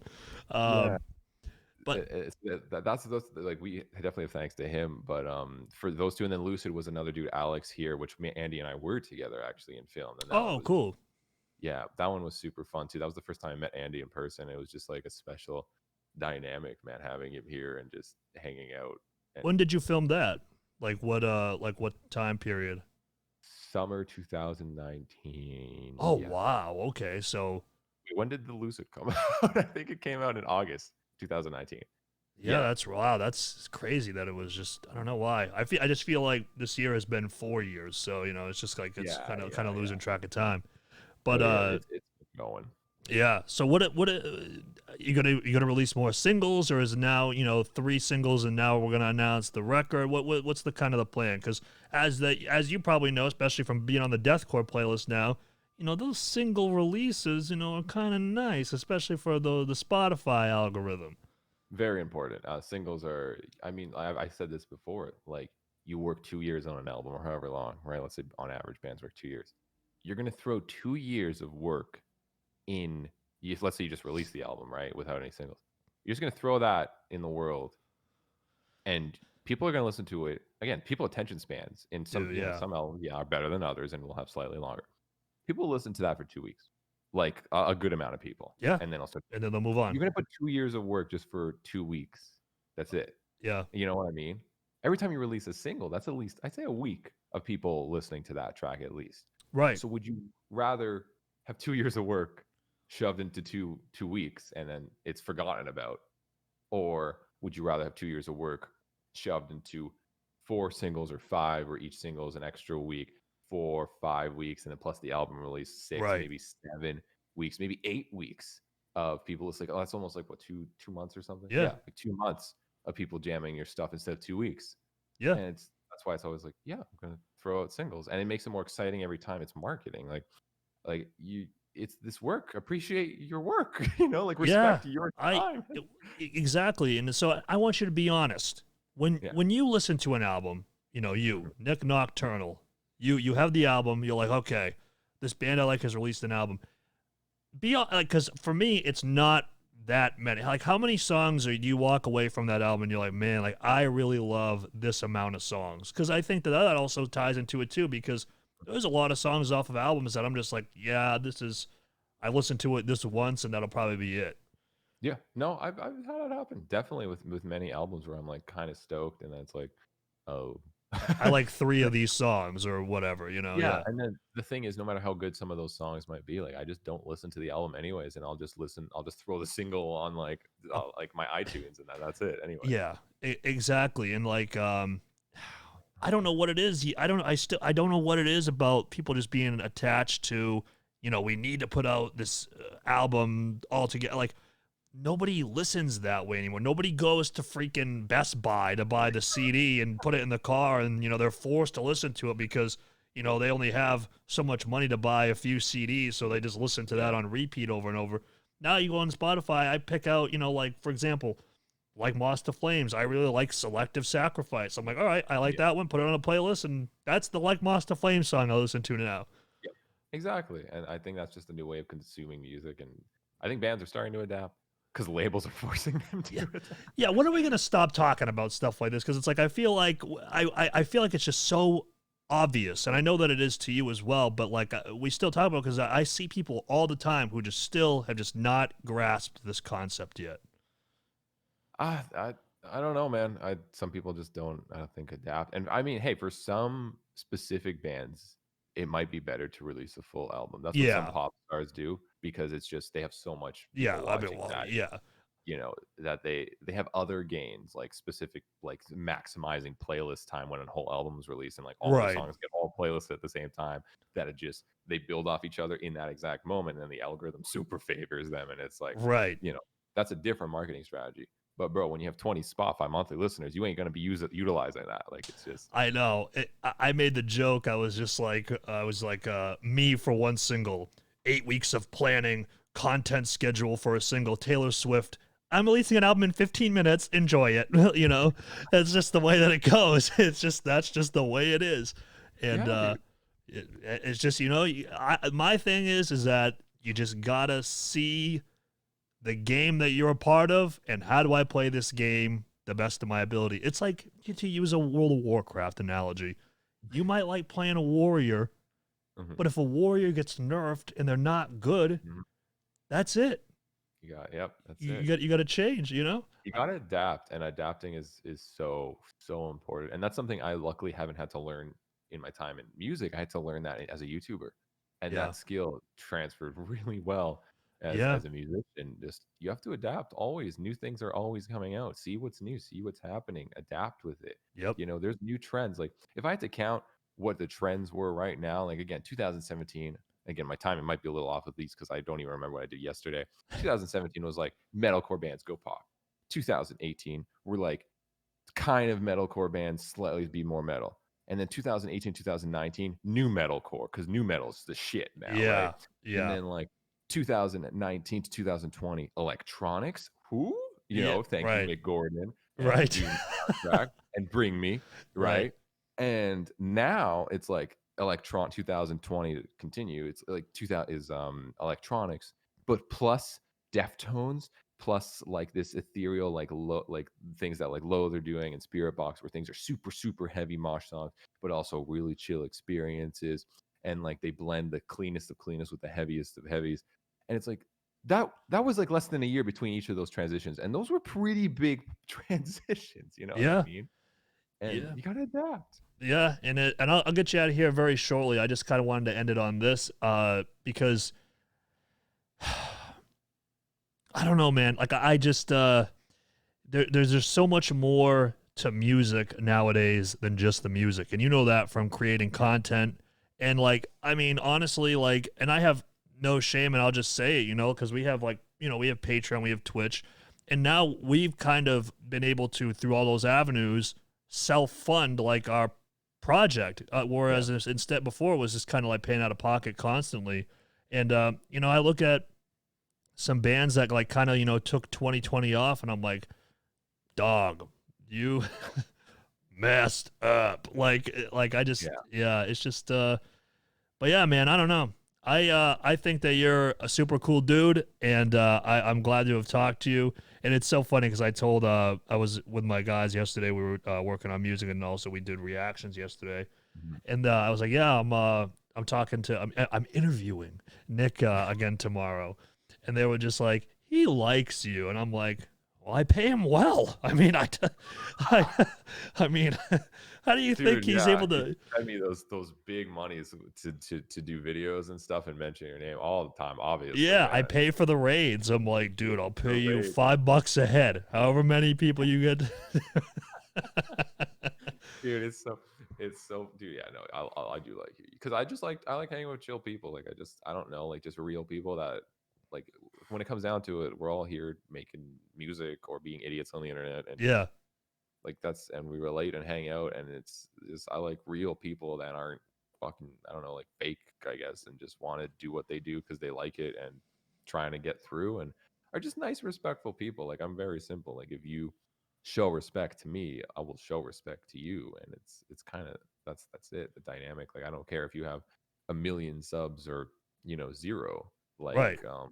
I if anything I like the mix of people that, of course, might have many more subs than me or it's super successful with the people that are just, starting out or have been doing it for a little bit. And I do that even with like my heaviest riff series or like with the 30 best breakdowns, the 30 best riffs. Like I have bands in there that aren't even on You Spotify. had Cohen, which I was like, yes, Cohen's Yeah. sick.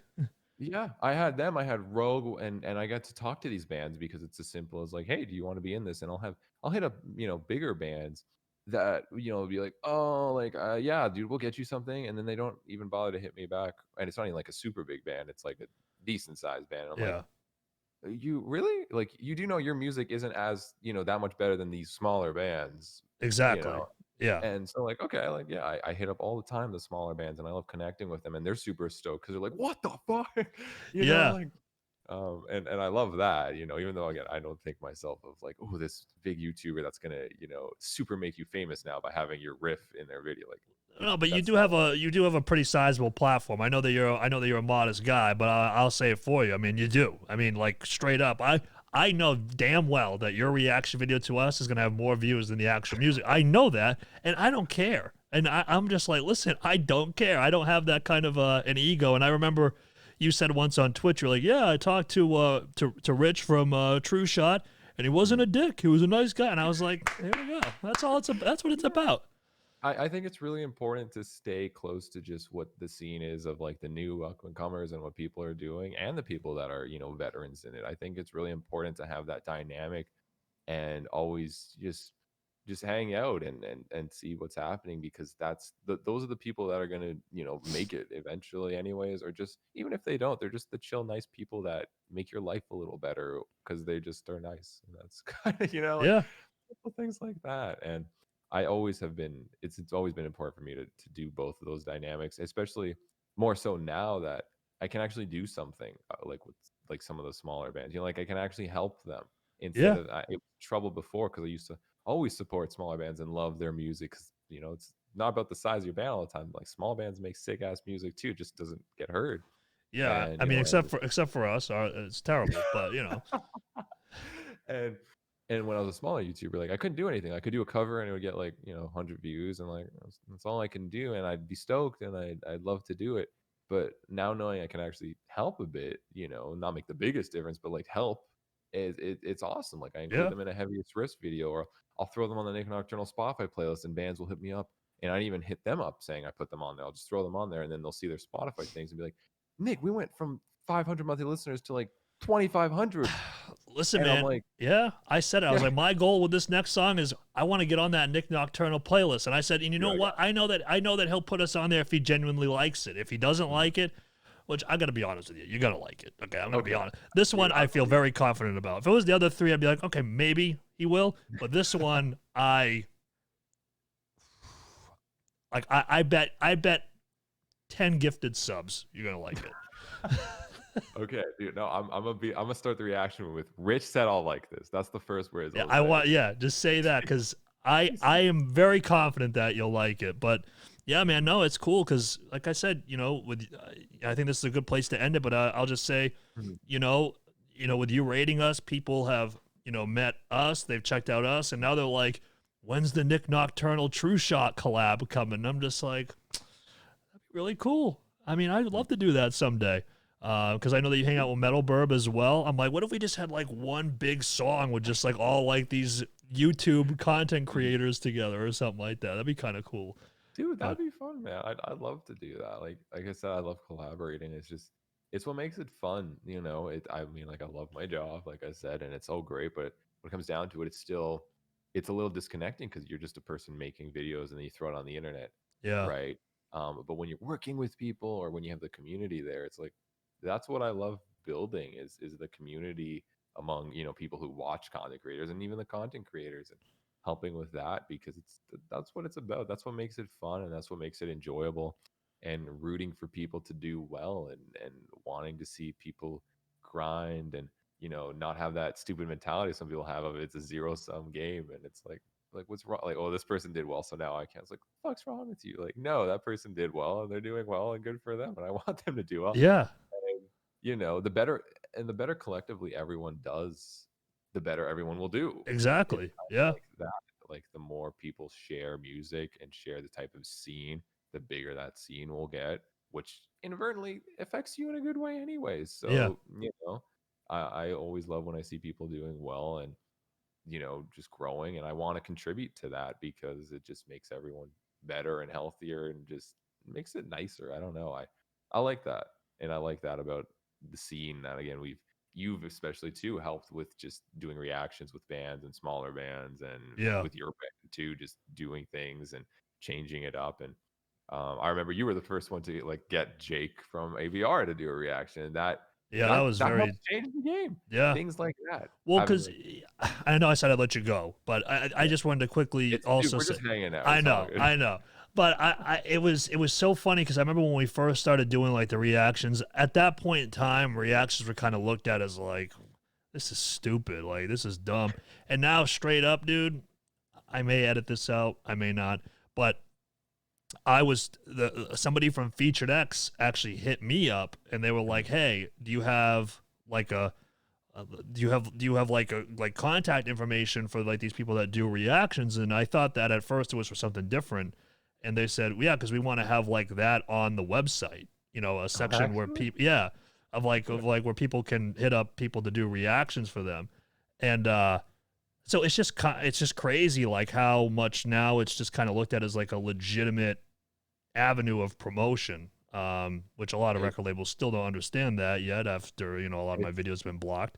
But, you know, it's marketing, man, and it's definitely a route. And I could go. I know so much now. Like this year, I learned more than ever about how record labels work and how the publishing and how all that stuff goes, mhm, and it's insane. And record labels are definitely starting to more so appreciate that. But even when your stuff gets blocked, like there is so much miscommunication in the record labels yeah, themselves that people don't understand. Like when you, like, let's say I don't know, I do a video and I only know is maybe the band member, one band member of the band. You hit up that band member. You're like, hey, dude, this video got blocked. And the thing is, the band is always stoked when you do a video, no matter how big they are. They're always happy. yeah. They don't give a shit. You know, they always just love their music being heard. And they'd be like, "Oh, dude, shit, I'm so sorry. Okay, let me contact my manager." That's exactly what happened with Jake a few times now. Yep. Yeah. They hit up their manager. Oh, it's not done there. The manager hits up the artist relations record label rep. Okay, it's not done yet.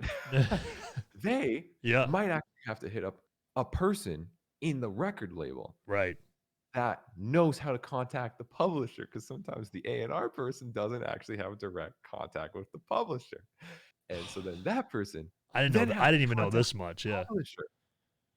And then the publisher, and again, this is maybe me, this is possible depending how big I live, might also have to contact the person at the publisher that works on YouTube side. And by the way, Nick is talking about Sumerian records for the record. Um, might have to contact someone who works on the YouTube side of the publisher company. And they're the ones who can unblock your video. That's like See, I just wish minimal. that they could save all this and just not block it to begin with. It's so, and again, I know we're over time, but this is Yeah. actually the only thing I'm actually good at explaining that Yeah. is Okay. important information. We finally got Um, here. Yeah. We finally got yeah, you to a topic. Yeah. this is something that will actually provide value to people other than knowing how heavy the new Termina album will be. Um, Essentially, that's the whole length. It takes forever, right? And sometimes it's just the band owns their own stuff and aren't signed to a label, and they're like, okay. And the reason publishers and labels have blocking is actually a leak protection. Okay, this is why they set it up in the initial Yeah. version. So they set up for two reasons. Number one is when they submit a song to YouTube or not, they submit copyright ID, essentially saying like, here's the waveform of our song, or here's actually the video of our song. So then it's a video claim sometimes instead of just an audio claim, Right. or it can be both at the same time. They can actually do both of them. And they say YouTube, this is blocked until the official song is released.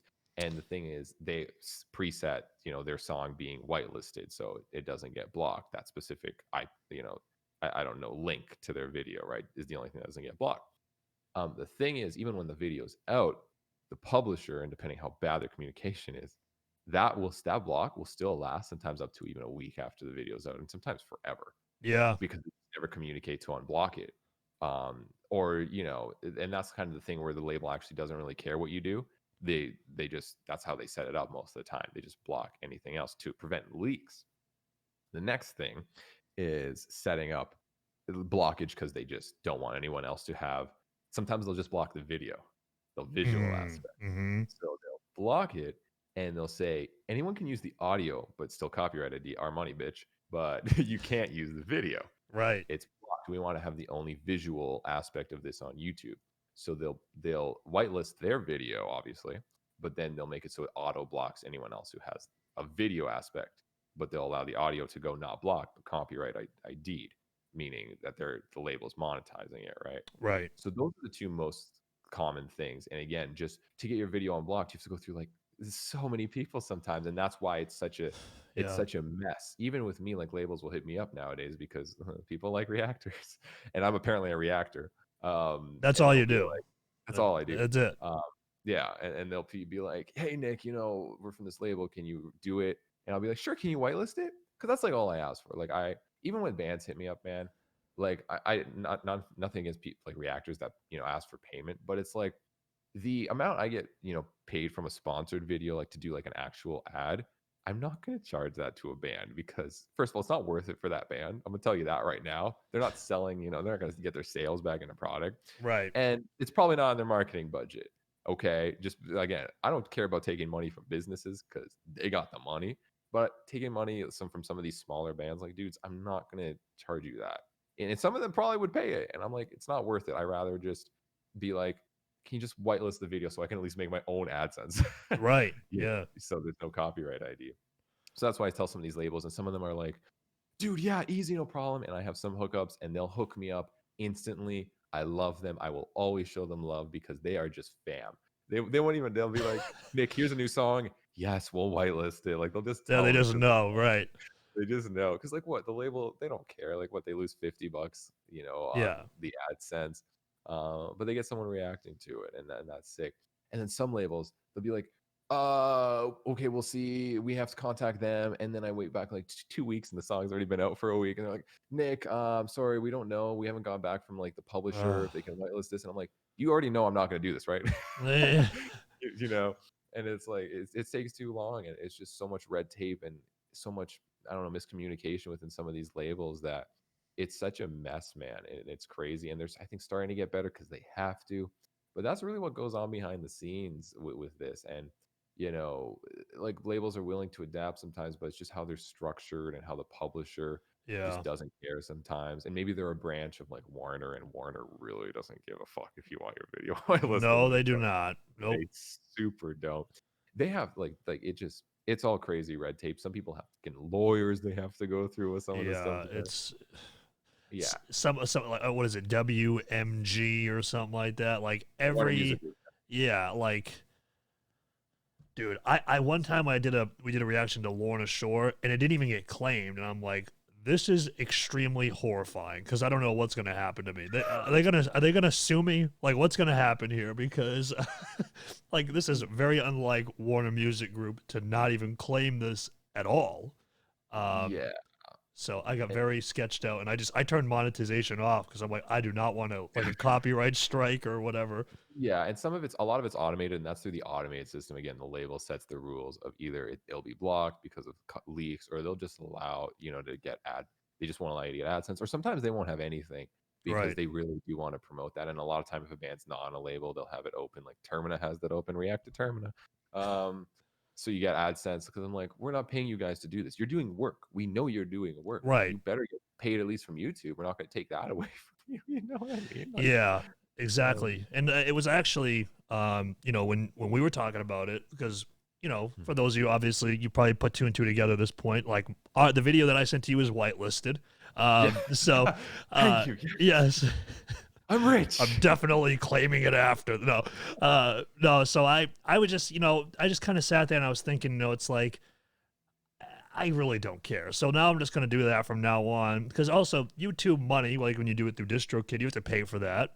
Yeah. And I never even know like if we're getting this YouTube money. Like so somebody reacts to it, like are we even getting this? Like where is this? Like I don't even know where, because I look at like the DistroKid spreadsheet and there's no YouTube money anyway. I'm like, these songs have been out for a year. Like there's nothing on this spreadsheet. So I'm just like, you know what? At this point, I don't even care. So now it's just gonna all the songs are just gonna be whitelisted here forth, and then whoever reacts to it, they make whatever they can off of it. Oh, And it's 20 cents, bad cents. It's sweet, man. exactly, exactly. I mean, hey, because I know the video is gonna get like 4 views. The reaction to us, because they're gonna be like, we're not even gonna bother with listening to this with this band.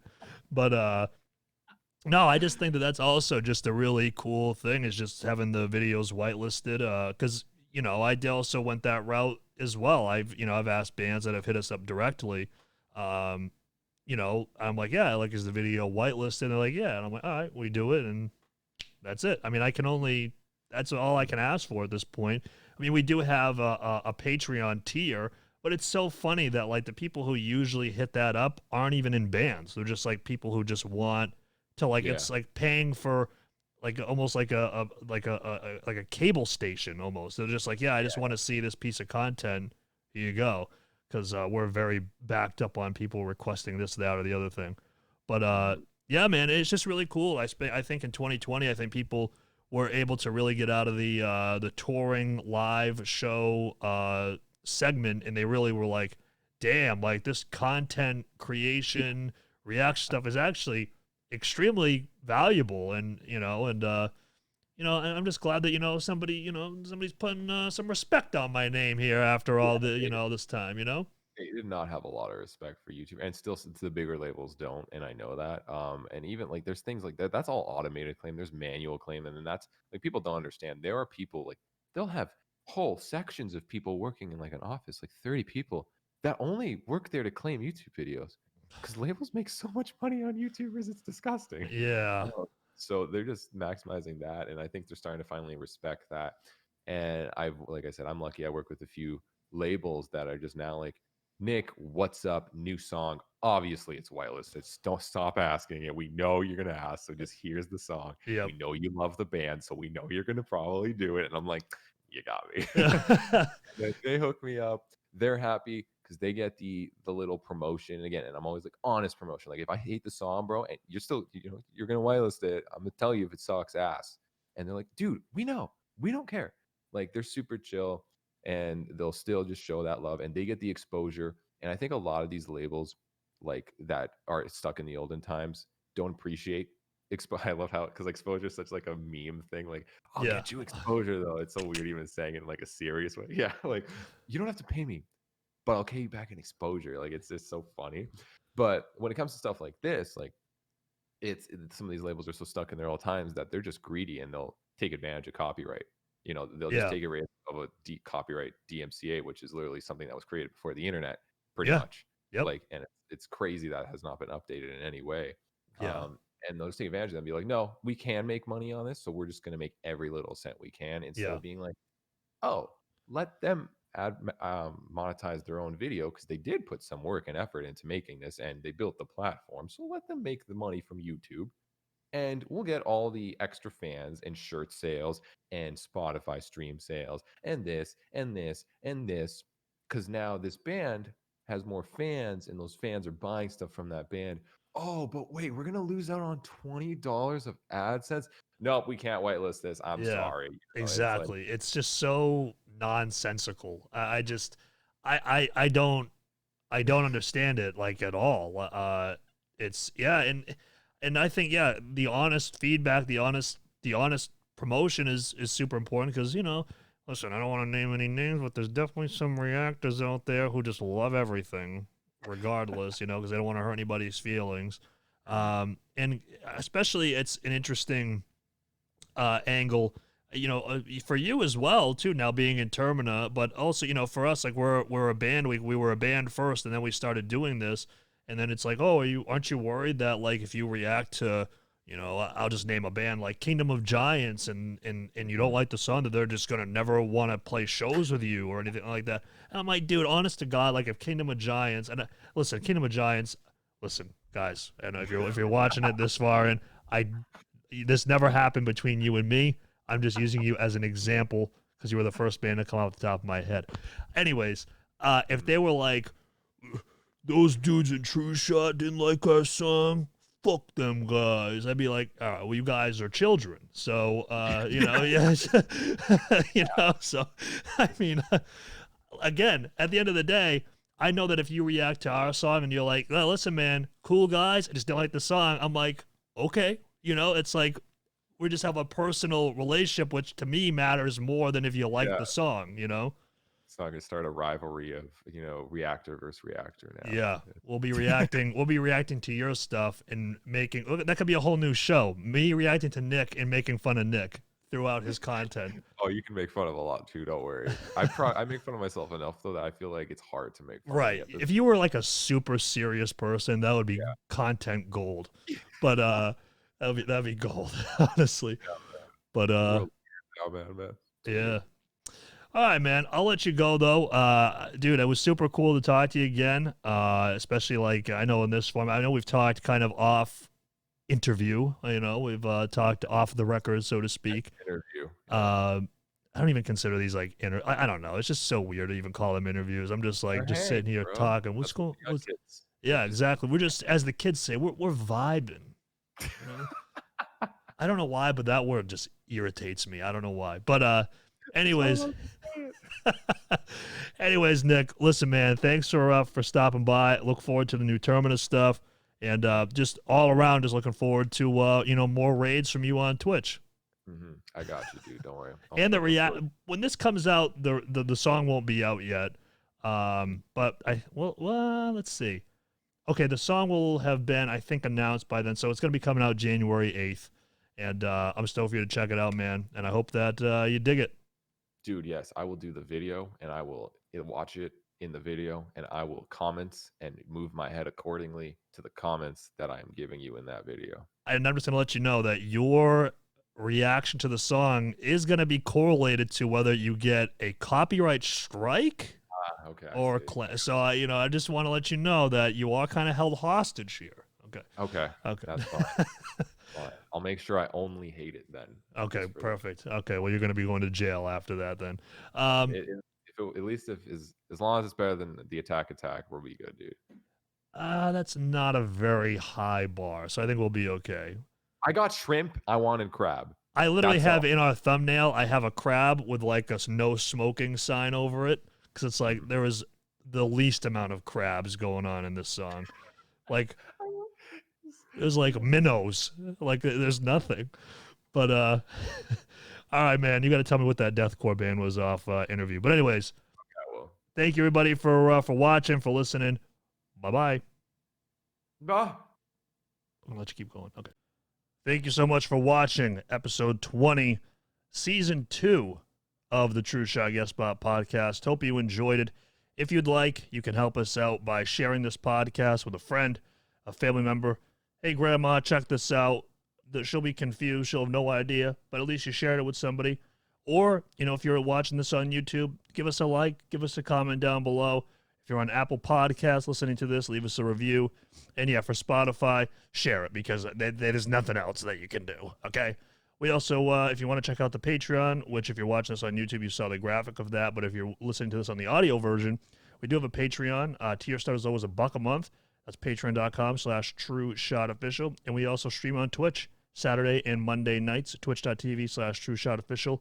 And I'm stoked for you guys to hear our new song coming out this Friday, January 8th. And I hope you enjoy it. Thanks so much for watching, and we'll see you in the next episode. Peace.